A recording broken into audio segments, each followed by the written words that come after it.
individuals to create fear or to cause human deaths for the explicit purpose of interruption of your activities. I can't say that. And- This is Oh, no, I'm just telling you, you don't have to write that down.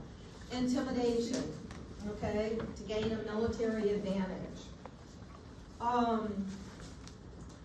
They have all different kinds of classifications, and I'm gonna cover the one that they're more concerned about, and it is category A.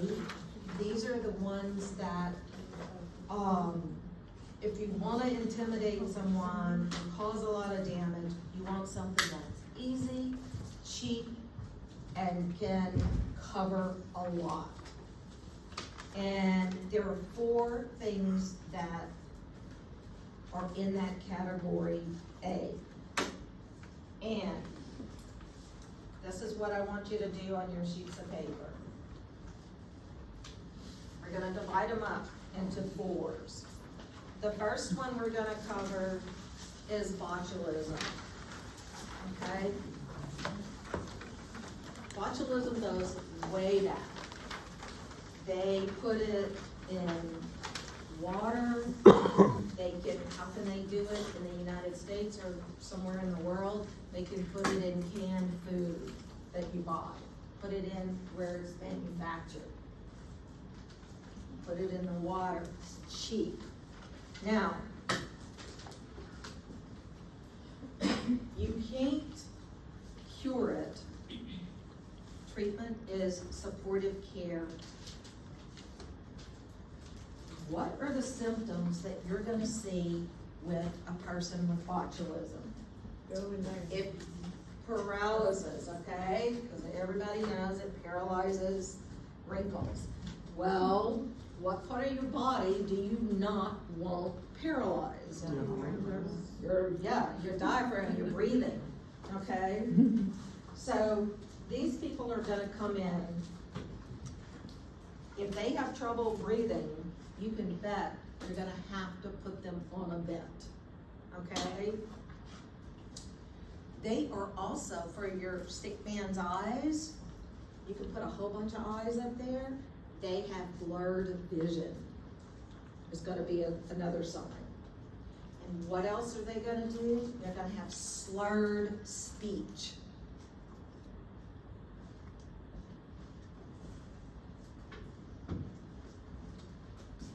I'm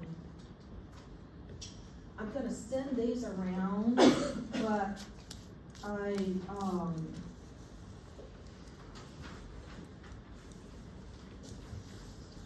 here's a picture of a baby that is poisoned with botulism. And you can see he can barely, he can't move. So just remember, paralysis, breathing's gonna be a problem, so he's probably gonna go on a vent. The next thing is going to be anthrax. And I'm sure y'all know about anthrax. It was actually even on my boards 40 years ago. And it's cheap to make.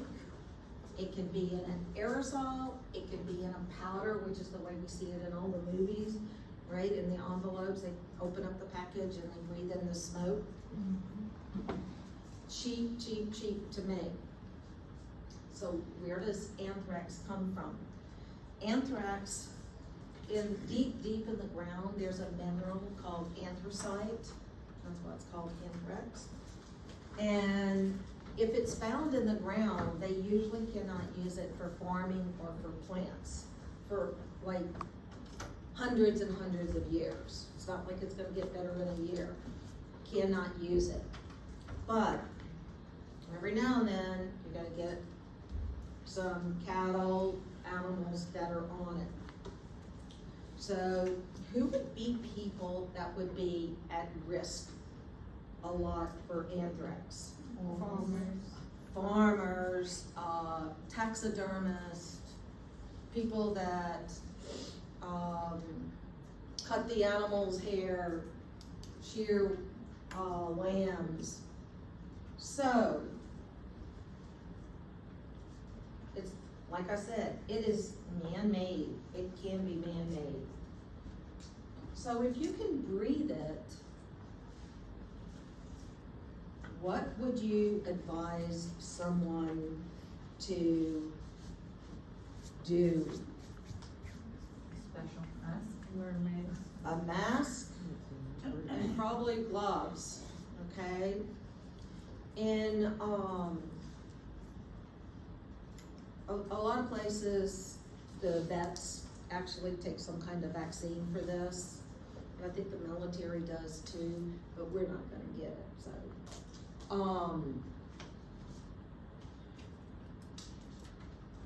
What you're gonna see, remember I said anthrax is found in the ground, it's a mineral, it's black. And what you're gonna see on these people is,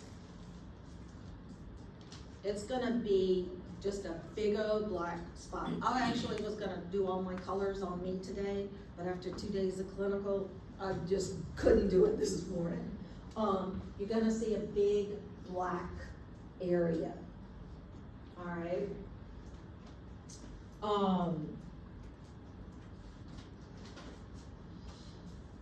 Because you're probably gonna see that again. The next one that you're gonna have that they can spread is the plague.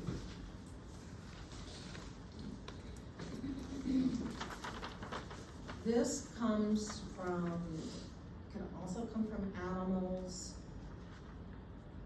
During World War I, they used it with fleas, and they dropped thousands and thousands of fleas from the airplane. Okay. It's also known as like the Black Death. That was in 1346, if you're interested. If you have trouble figuring out the plague, think of it like this. I'm saying avoid that like the plague. So these people go in isolation.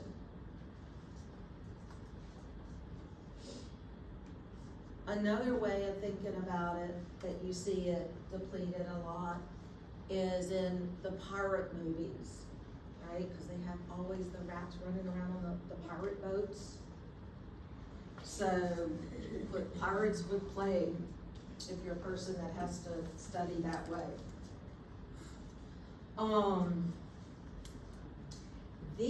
This is probably one of the worst ones that you can get next to smallpox. They need supportive care. That's all you can do for them too. And by supportive care, we mean, you know, they're probably gonna have to go on a vent because these people are gonna go into shock first. Then they're gonna go into DIC. Then they're gonna go on a vent. Then they're gonna, and that's not an order question, y'all, just because I'm going that way, do not panic, it is not an order question.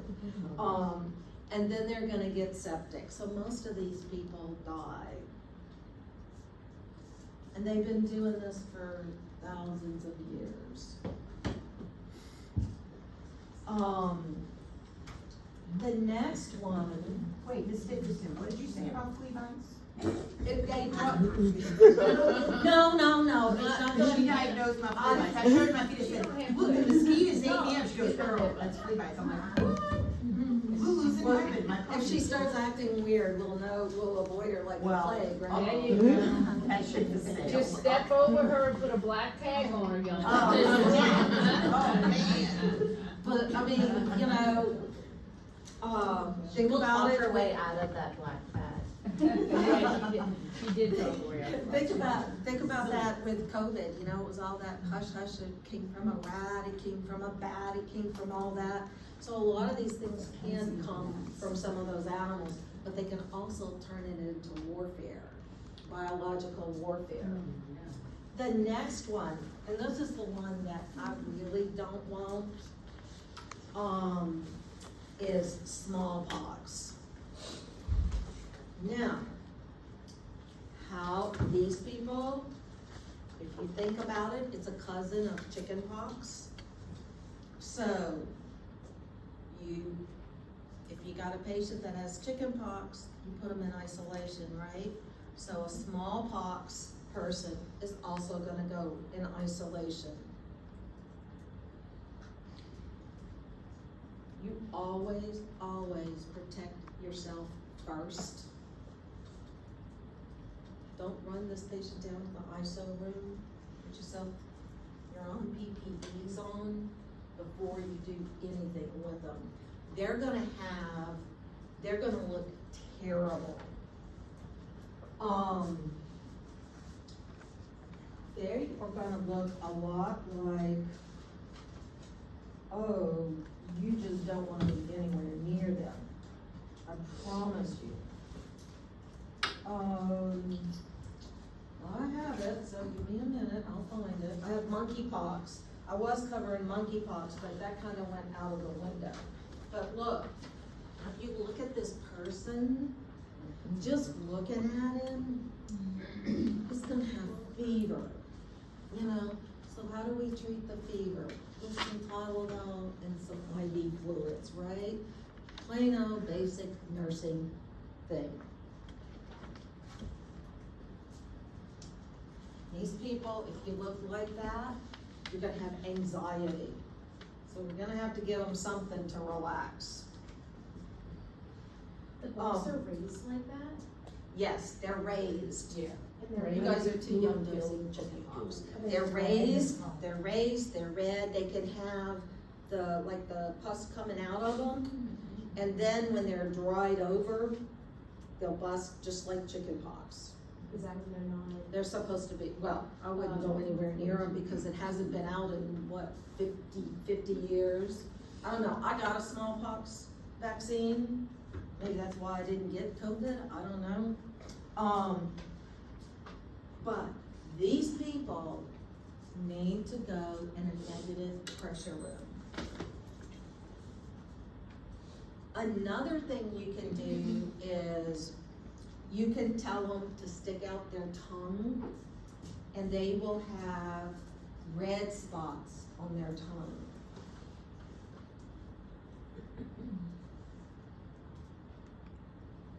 The mortality rate for the plague and the smallpox is high, very, very high.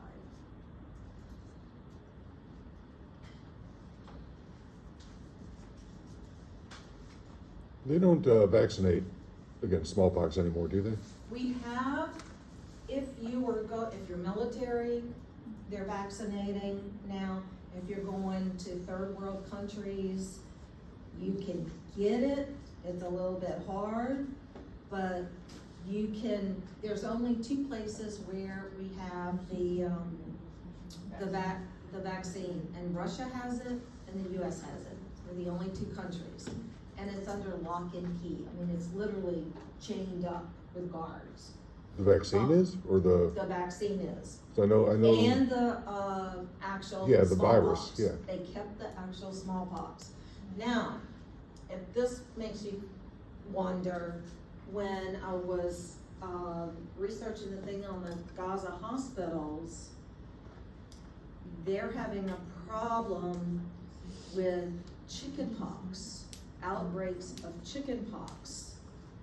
So, if you think about injured people with immune compromised conditions already, then they're gonna be real susceptible to the smallpox.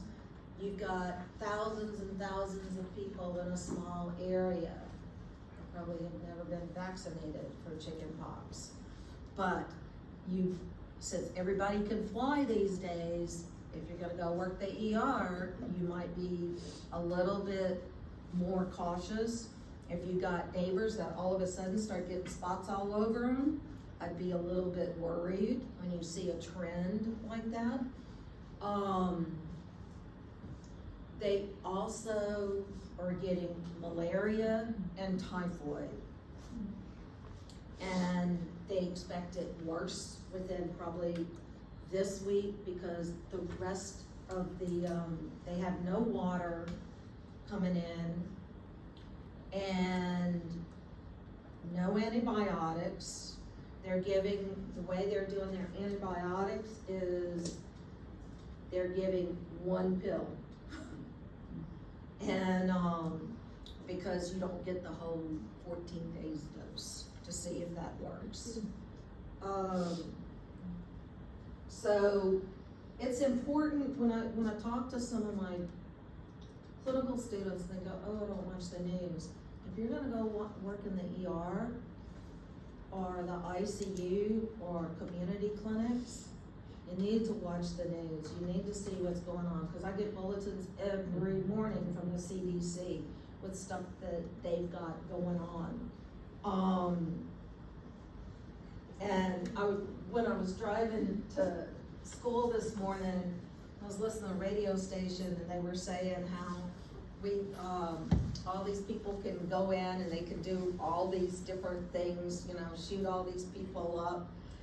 And if you raise your voice at a PTA meeting, they bring you to jail.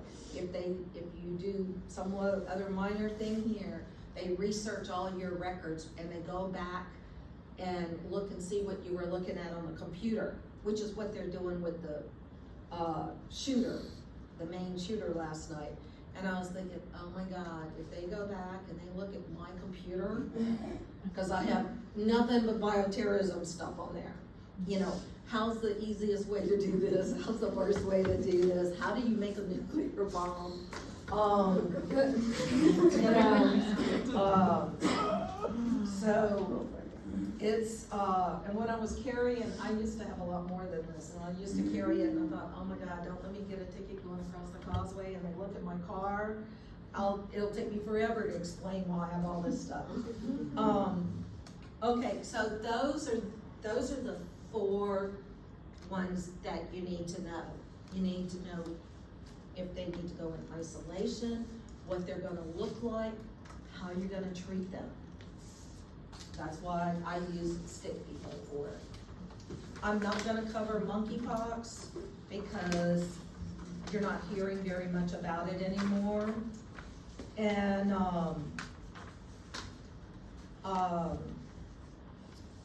we're gonna move on to radiation. And that's kind of, you know, one of those hard things that, because we haven't really been exposed to it, that it's so far-fetched. But since things are getting so much more heated over there, I'm beginning to get a lot more information coming in on my emails about radiation burns. And supposedly last week, they dropped the white phosphorus bombs, which were homemade and whatever, over there. And the people are coming in with burns because it literally will burn you. So, we're gonna cover what you need to do in a nuclear attack.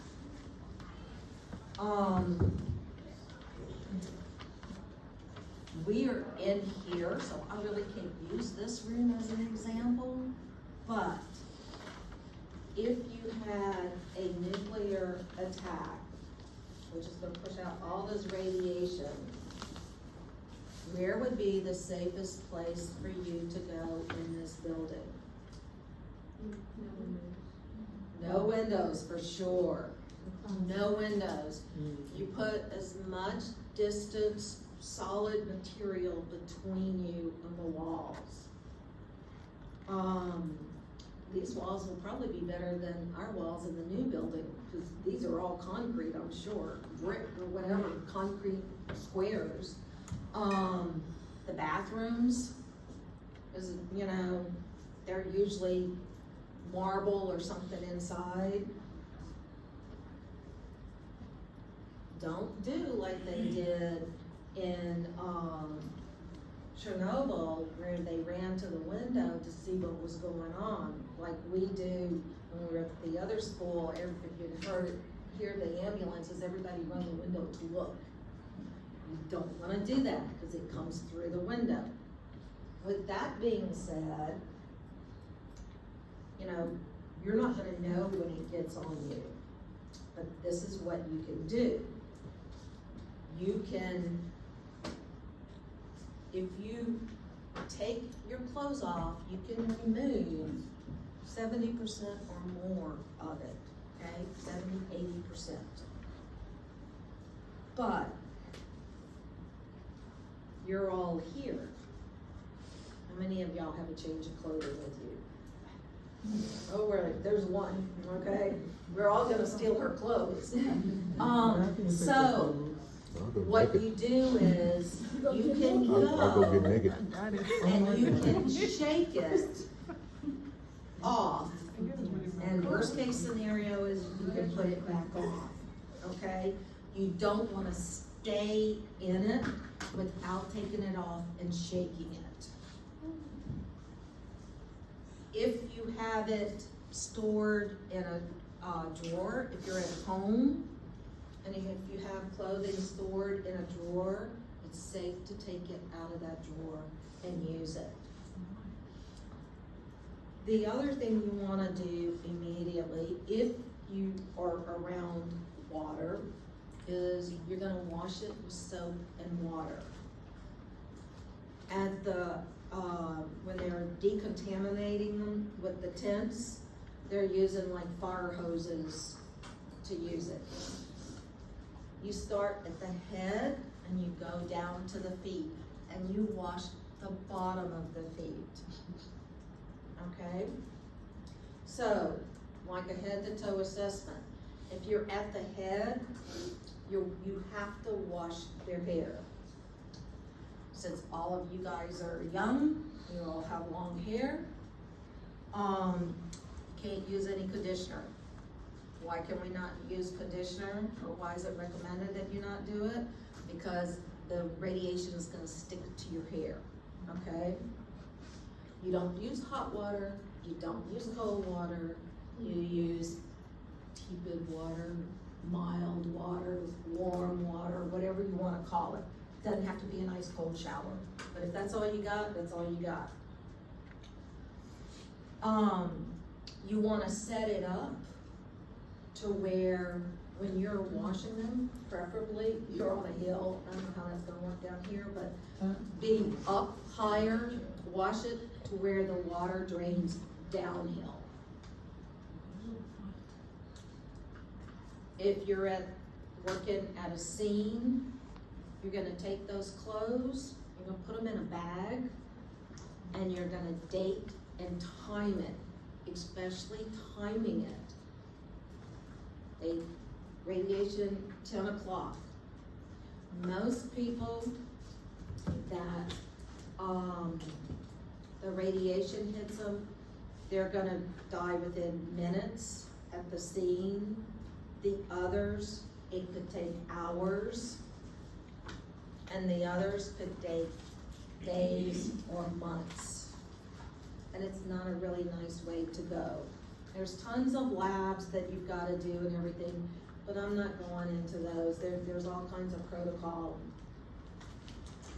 But,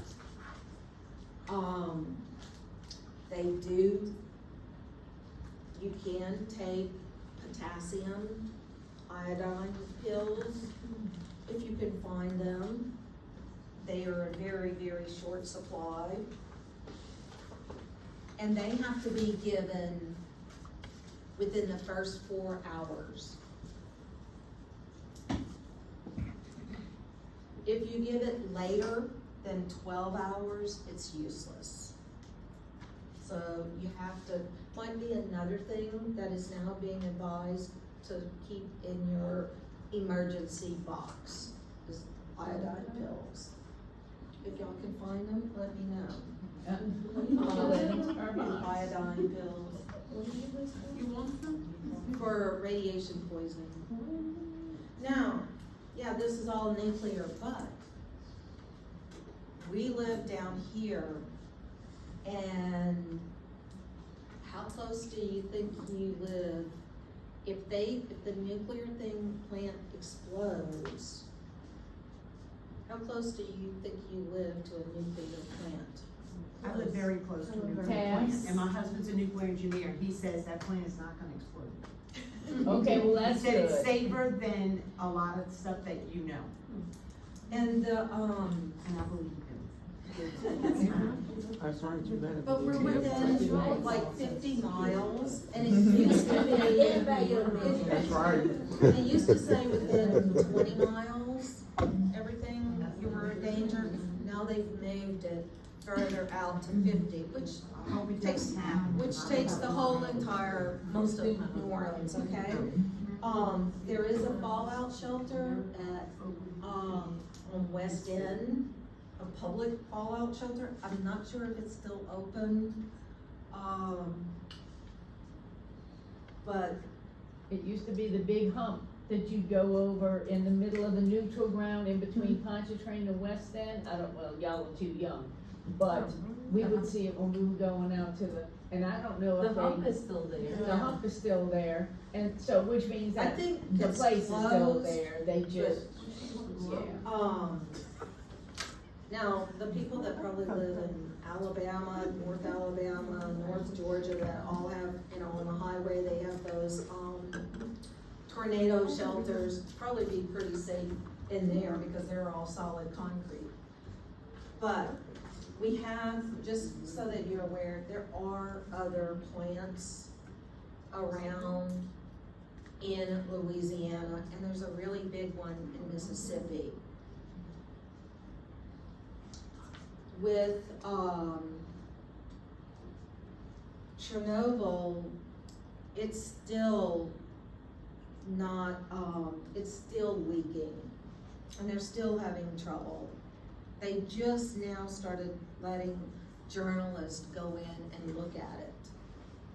And they have to wear a meter, and they can only stay in there for, I don't know, an hour or something like that. They have a time frame that they have to get out. So, if you really, when you're finished with school, I suggest you look at that HBO series and watch it. Cause I'm not gonna go into all those details, but I just wanted you to be aware of it. Now,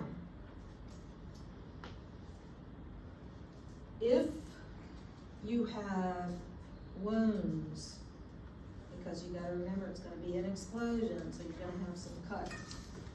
If you have some opened areas, you can cover those areas before you wash, because you don't want to be washing radiation into it. There's another, way that you can wash this stuff out, and that's with, a flossing machine. So you can use that. Don't ask me why, but that's in one of those inflex things too. You can use your water flossing machine. You wanna use something that gives you a little bit of distance on your hand, like a tongue or something long if you're gonna be doing stuff. You don't want your hands all the way up on that person, okay? Oh, let's see, I'm sure I don't miss any of this. Now, there's two things I wanna clarify for you guys. When this happens, you are going to perform life-saving measures first. If you're at a chemical plant and it explodes and you're there, you're gonna try to do what you can for that person.